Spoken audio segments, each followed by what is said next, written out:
There's an old legend that says, after God created all the animals of the world, they walked around happily, getting used to being alive and their new bodies.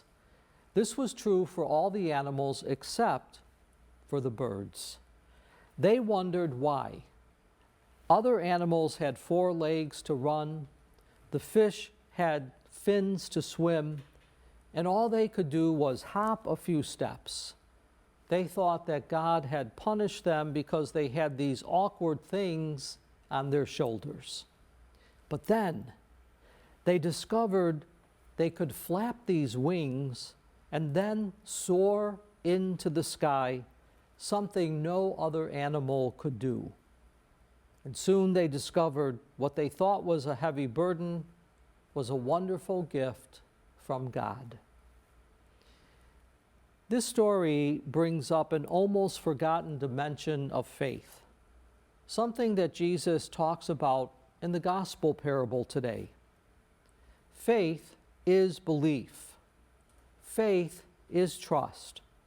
But faith is also risk. It's a leap, if you will, into the unknown. Now think about one of the great Bible stories in the Old Testament, Moses, where God calls Moses to leap into this power struggle with Pharaoh in order to set the Israelites free from slavery. That was a real leap of faith. It was faith at risk. And today, the parable of Jesus is about risk-taking versus playing it safe. It's a parable about how we ought to live as we wait for the return of Christ.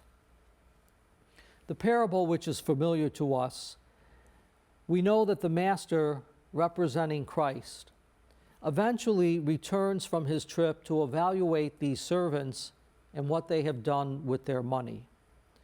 And we hear in this gospel how he praises one of the servants who invests his 5 talents and makes 5 more.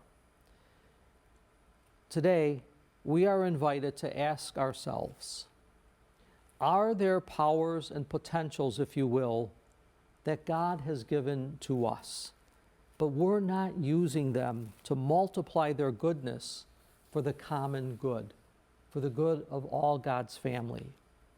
Are we taking risk, sharing the faith that Jesus has entrusted to us to let our light shine brighter and to enlighten others? Friends, next Sunday is the Feast of Christ the King. It's the last Sunday of our liturgical year. And the readings today remind us of something important to keep in mind. Clearly, the Master has expectations for us. What will we have to show for what has been entrusted to us? When it comes to the treasure of our faith, will we be able to show a return on God's investment in us?